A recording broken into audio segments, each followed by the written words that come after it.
Este lugar que soy es un programa del Consejo Estatal para las Culturas y las Artes de Chiapas, en coordinación con el Sistema Chiapaneco de Radio, Televisión y Cinematografía. Primera temporada, 2025.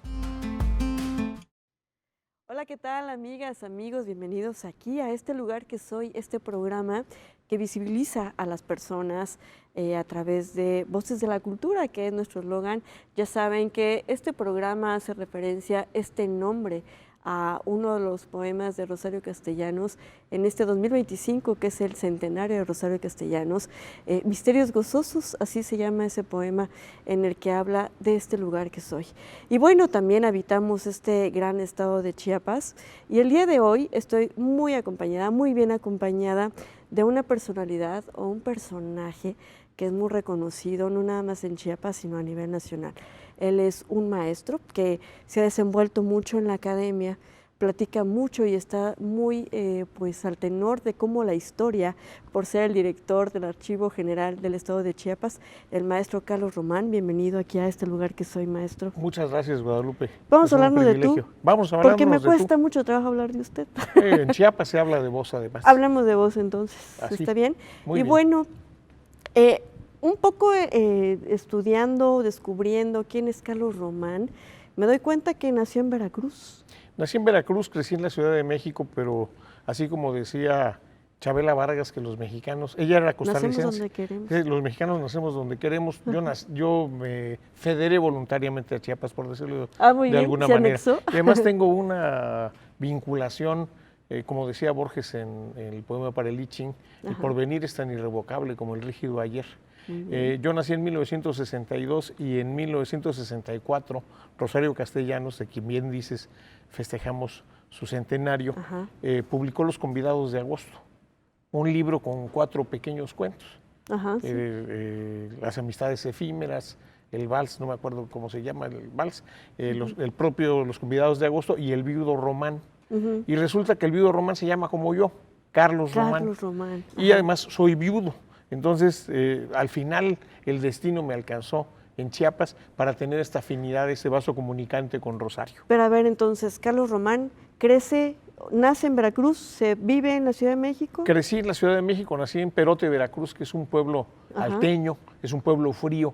Todo el mundo piensa que Veracruz hace calor todo el calor tiempo, ¿no? En todos lados, pero al igual que Chiapas tiene una gran diversidad de climas y yo nací en la parte alta, en los altos de Veracruz, en Perote, pero desde muy pequeño crecí en la Ciudad de México. ¿Qué aprendió cuando era niño en la Ciudad de México? Pues en la Ciudad de México aprendí a ser un gran vago, la conozco muy bien. Sí. De hecho, cuando era jefe de gobierno, el expresidente Andrés Manuel López Obrador publicó una guía con el grupo Prisa y el periódico El País, y a mí me tocó escribir toda la parte relacionada con los restaurantes, los bares, las cantinas del centro de la Ciudad de México. ¿Pero qué edad tenía Carlos Román? Bueno, yo llegué a los 5 años a la ciudad. Ahí, obviamente... Porque crecer en la ciudad, ¿en qué colonia? En la Merced, en el barrio de la Merced. No, tan enriquecedor, lleno mi barrio de cultura, emblemático, por eso conozco el centro como la palma de mi mano. Sí, es que yo creo que mejor. Porque si me preguntas cómo es la palma de mi mano, yo creo que no lo podría decir, pero si me preguntas cómo es la Merced, cómo es el centro, pues ahí crecí, ahí me formé. ¿Qué viste a esa edad? ¿Hasta qué edad estuviste en la Ciudad de México? Hasta los 23 ¿Qué fue lo que viviste? Hasta los 23 años que tuve la fortuna de venir a Chiapas. Y desde entonces ya no me he ido más que un pequeño periodo en el que regresé a México a trabajar en el Archivo General de la Nación y en el Instituto Federal Electoral, que ahora es el INE. Entonces estuve desde 1986 vivo en Chiapas, salvo este pequeño periodo de 2001 a 2008, pero cuando regresé determiné no volver a irme jamás, porque esta es mi tierra. Muy bien. Pero sí, yo tengo curiosidad, ¿qué inspira a Carlos Román? ¿Qué estudió? Bueno, ¿Quién fue su inspiración? Yo soy autodidacta. No tengo formación profesional propiamente dicha, pero desde muy joven tuve la fortuna de trabajar en el mundo de las letras. Era yo mocito con un médico que tenía inquietudes literarias y tenía un periódico y una revista. Su periódico se llamaba Libre Expresión, que es una expresión también, una frase muy relacionada con uno de los héroes mayores de Chiapas y de México, que es don Belisario Domínguez.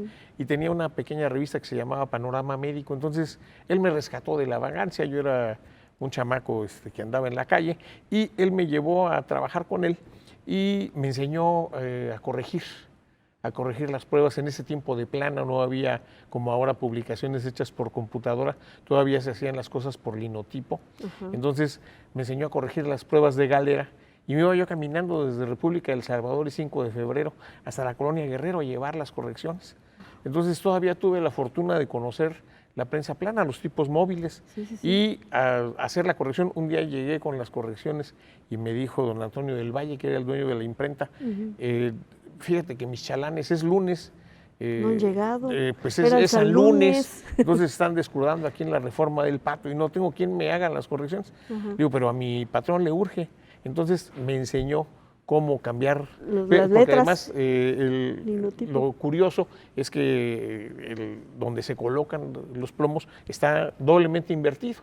Está al revés y al revés, digamos. Claro, para que a la hora de imprimir. Exactamente, entonces aprendí con una pequeña pinza a sacar la E sin acento y a poner la E con acento y ajustarla con una pequeña cuñita para que el interlineado quedara bien. Entonces, desde ese momento he vivido de, entre y para los libros. Me imagino que esa parte generó mucha disciplina, ¿no? Mucha estructura. Pues la verdad es que yo le agradezco al doctor Renato de la Mora, ya difunto, que tenía su consultorio ahí frente a la farmacia París, que me hiciese el favor de esa formación, que además equivale a la forma en que antes los niños y los jóvenes se formaban cuando no tenían suficientes recursos para la escuela. Entraba uno a los talleres como meritorio sin salario. Yo sí tenía salario, muy poquito, pero finalmente me enseñó a ganarme la vida y a partir de entonces me he dedicado a todo lo que tiene que ver con los libros. He trabajado en bibliotecas, he dirigido varias, entre ellas la Central del Estado, he estado en los archivos también y desde siempre me he inclinado por la edición. Ahora mismo sigo haciendo libros y también a la escritura. Ahí publiqué en este periodiquito Libre Expresión mi primer texto antes de los 14 años y desde entonces... ¿Te diste cuenta que también podías escribir, no nada más corregir? Claro, ¿no? La verdad es que he tenido la fortuna de encontrar en la vida maestros muy generosos, en este caso el doctor Renato, aquí en Chiapas el doctor Andrés Fábregas Puig, con quien llegué a trabajar como bibliotecario del Centro de Investigaciones y Estudios Superiores en Antropología Social. Fue cuando llegué a Chiapas en 1986, desde entonces, como te dije, una sola vez me fui 7 años, pero me volvió a llamar la tierra y aquí estoy. Regresaste a Chiapas. Regresé. Oye, Carlos, editar y corregir se dice fácil, pero ¿qué tal leer? Pues la verdad es que también tuve una afición muy temprana por la lectura y no necesariamente por la vía de los libros. Ya lo cuento en un relato que titulé Lecturas de A20, como mis primeras lecturas eran lo que genéricamente se llama cuentos. Los pasquines, que leí a Calimán, a Chanoc, a todos estos personajes, a la familia Burrón, que era un fresco impecable del barrio, a Fantomas, incluso El Caballo del Diablo, todas esas publicaciones.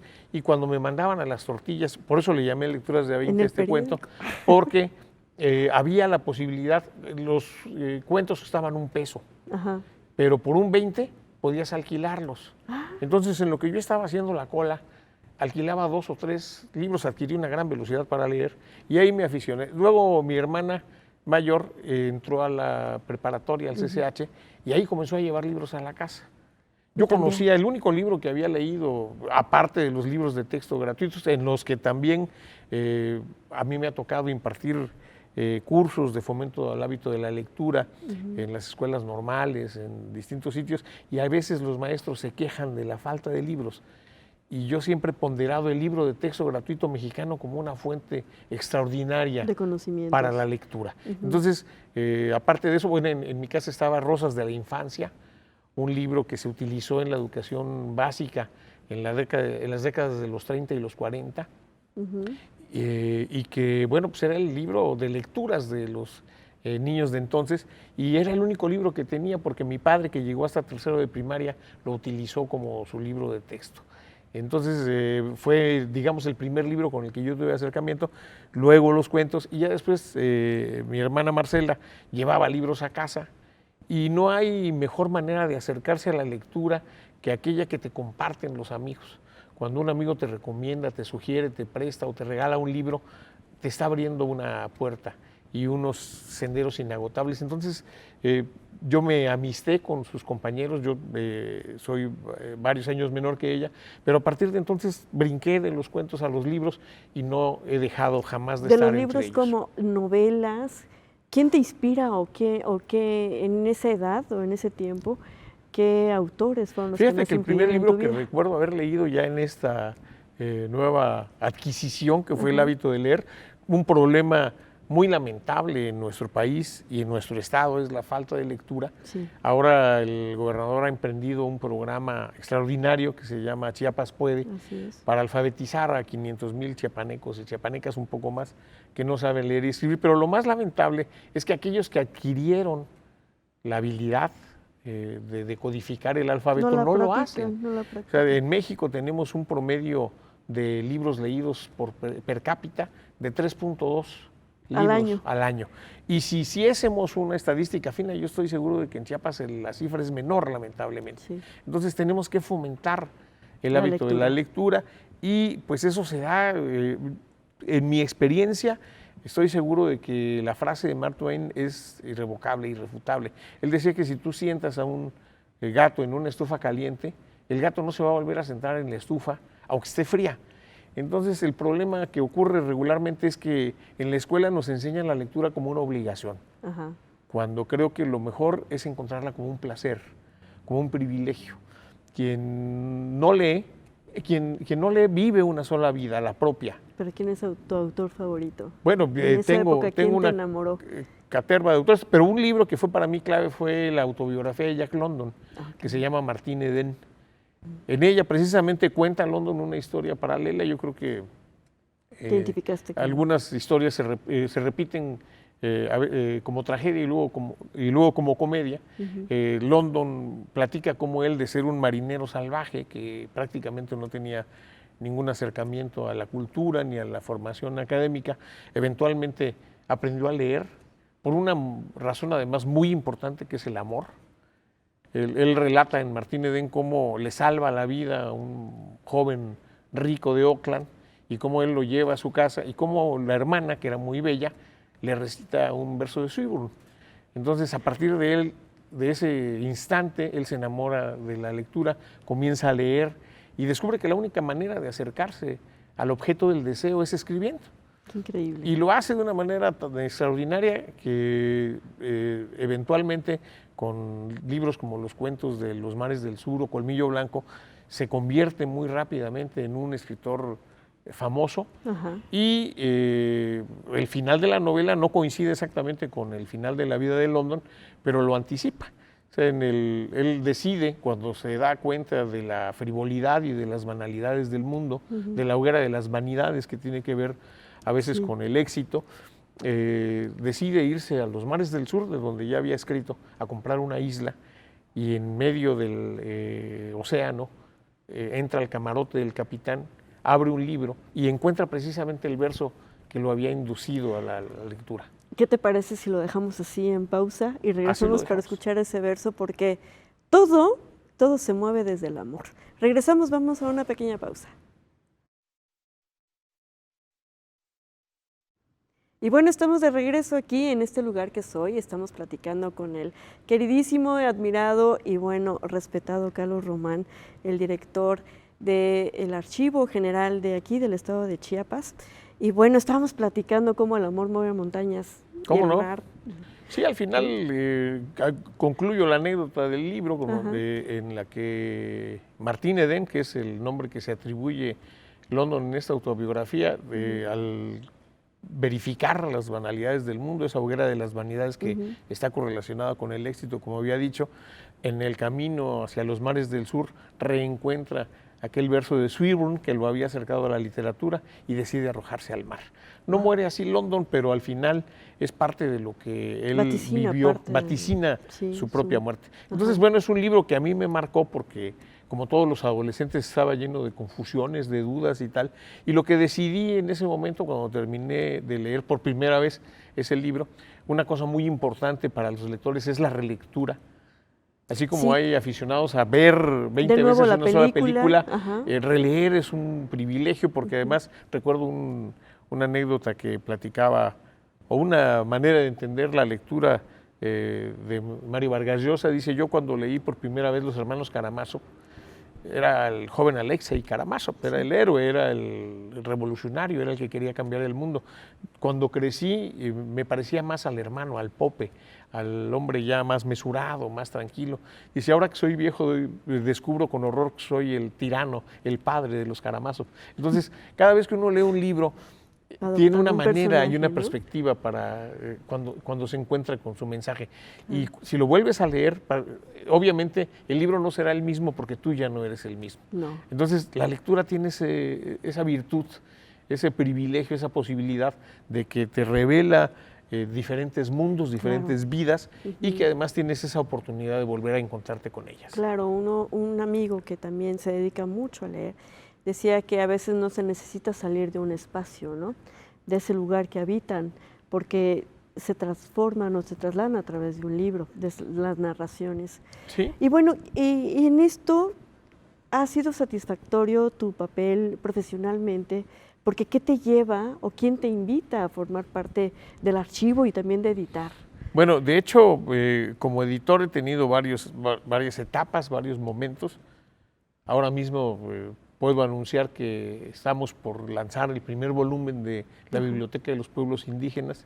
Perfecto. Que tiene que ver con... ¿En qué lenguas? De hecho, el primer poema que vamos a publicar es un poema de Joaquín Vázquez Aguilar, el poeta de Cabeza de Toro en el municipio de Tonalá, que se llama Petición del Mar, que fue traducido a 4 lenguas, al tzotzil por Manuel Bolom, al celtal por Alberto Gómez Pérez, al zoque por Liz Sáenz y al chool por Canario de la Cruz. Entonces es el primero de una serie de 12 volúmenes que tiene por objetivo cubrir un gran hueco.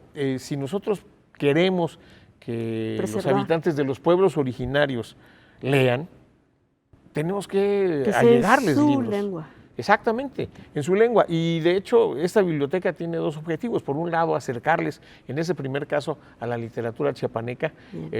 Angélica Altuzar muy amablemente se ofreció a escoger un poema de Rosario para que hagamos este mismo proceso de trabajarlo en varias lenguas indígenas con otros escritores.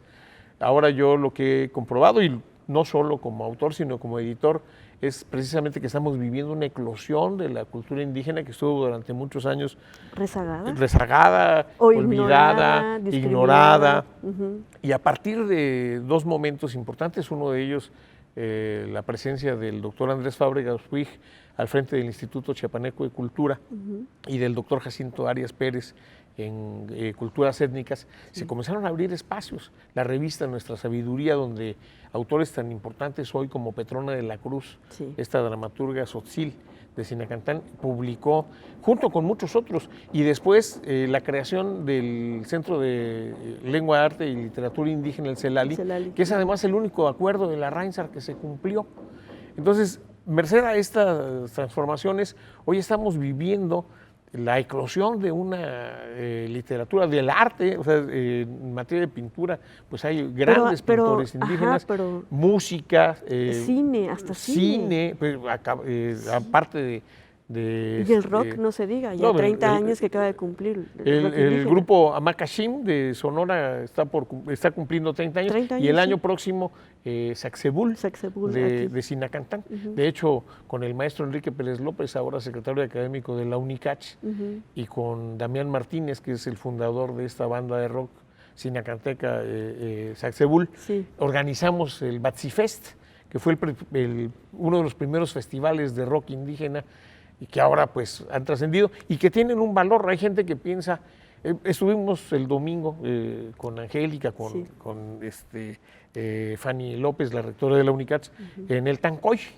en Villa Las Rosas. Sí, así Entonces tuvimos la maravilla de constatar que ya hay grupos de danzantes de Tancoy integrados solo por mujeres. Sí, así es. Entonces, las rosas danzantes se pusieron en celtal, no recuerdo la expresión, pero bueno, esto me hizo hacer una reflexión. Para que la tradición prevalezca, tiene que aprender a cambiar. Claro.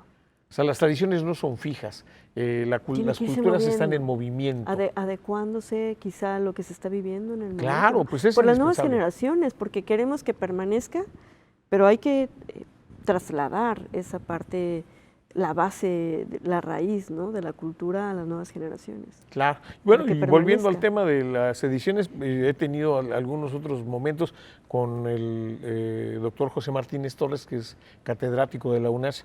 Tuvimos en un tiempo una pequeña editorial que se llamaba Cifra, Ediciones Limitadas, y ahí publicamos pues clásicos de la literatura universal, publicamos a Eliot, publicamos a Álvaro de Campos, que es uno de los heterónimos de Fernando Pessoa. Publicamos muchos libros. También he tenido una complicidad permanente con el doctor Florentino Pérez, que es ahora el secretario académico de la UNAS, en materia de ediciones. Entonces, la vida editorial ha sido para mí una tarea constante. De todos los días. Dos preguntas, quizá las últimas preguntas, porque vi que diste una conferencia en la UNACH hace poco a jóvenes, en las que hablabas acerca de cómo va la escritura o cómo se va y cómo compite con la inteligencia artificial, ¿no?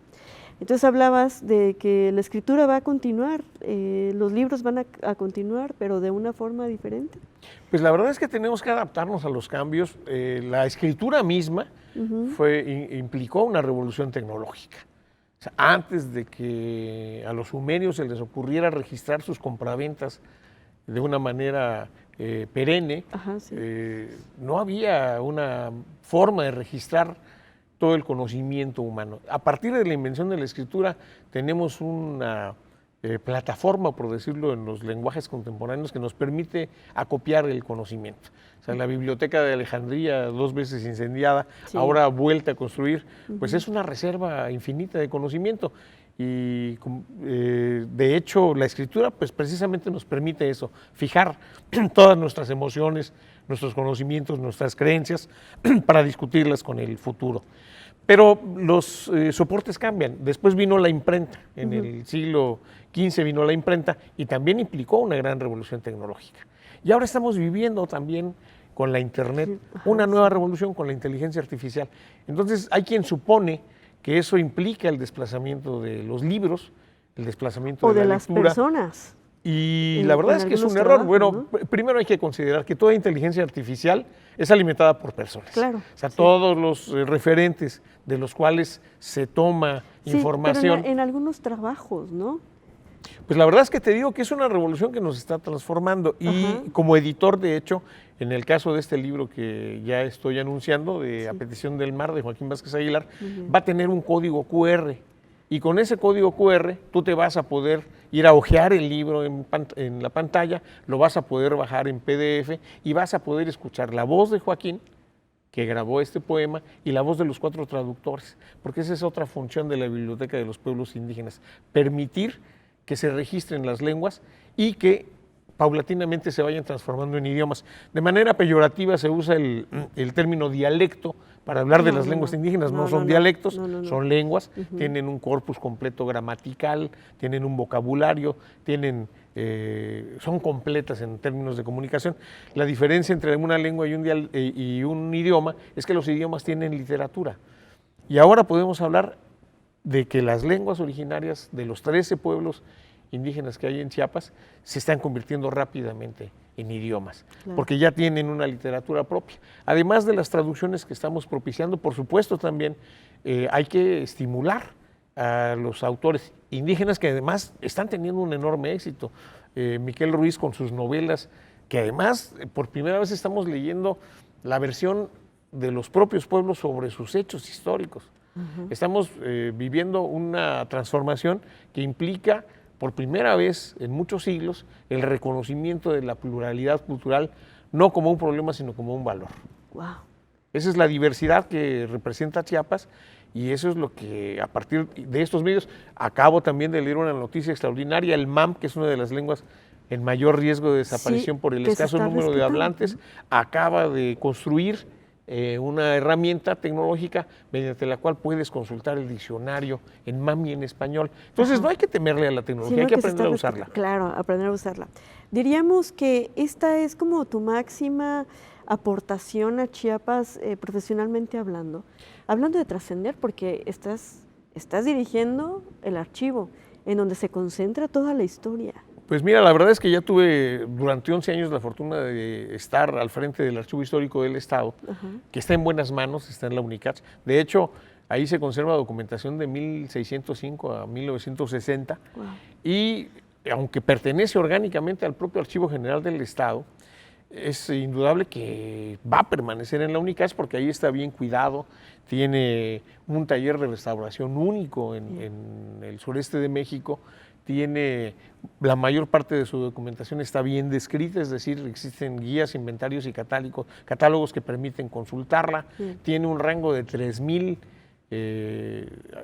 investigadores que acuden a sus acervos. ¿Están digitalizando? Se está digitalizando. Okay. De hecho, quiero anunciar otra cosa muy rápido. Muy bien. Acabamos de firmar un convenio con la UNACH, lo vamos a firmar también con la UNICACH como Archivo General del Estado y con el CIMSUR UNAM para constituir la mayor hemeroteca digital de México, uniendo los acervos que están en la UNICACH, que están en el propio Archivo General del Estado, que están en la UNACH y que están en el CIMSUR.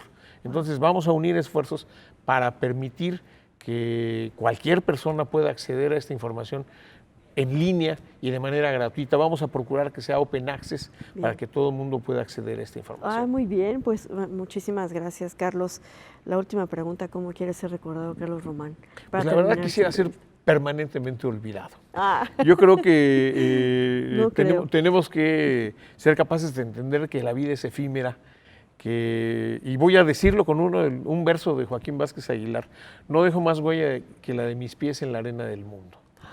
Entonces somos efímeros, estamos de paso, somos transitorios, tenemos que ser humildes, tenemos que entender que este mundo que además tenemos posibilidades de disfrutar ampliamente, también se va a acabar. Sí, también. Entonces, con él, nosotros, y lo único que va a quedar es la huella que dejemos en vida. Entonces, yo creo que lo mejor que puede uno dejar es precisamente el legado de la curiosidad por aprender, de la curiosidad por proteger el patrimonio, en este caso documental, bibliográfico. Invito a todos quienes nos vean a visitar los archivos chiapanecos. Hace poco escuché a alguien decir que para estudiar la historia de Chiapas había que irse a las universidades norteamericanas, y la verdad me dio hasta un poco de risa porque aquí tenemos acervos extraordinarios. ¿A dónde podemos llegar? Podemos ir a la UNICACH, allí junto a la Escuela de Música, al CUIT, en donde está un archivo maravilloso, en donde además hay 20 colecciones bibliográficas que contienen auténticos tesoros. Hay un libro de 1520, por ejemplo, Catena Áurea, Supersalmos.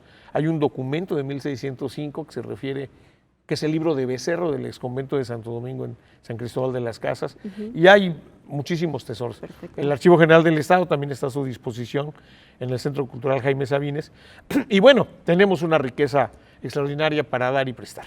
Muchísimas gracias, maestro. Muchas gracias, Un honor tenerte aquí en este lugar que soy. Nos vemos hasta la próxima. Muchísimas gracias. Este lugar que soy es un programa del Consejo Estatal para las Culturas y las Artes de Chiapas, en coordinación con el Sistema Chiapaneco de Radio, Televisión y Cinematografía. Primera temporada, 2025.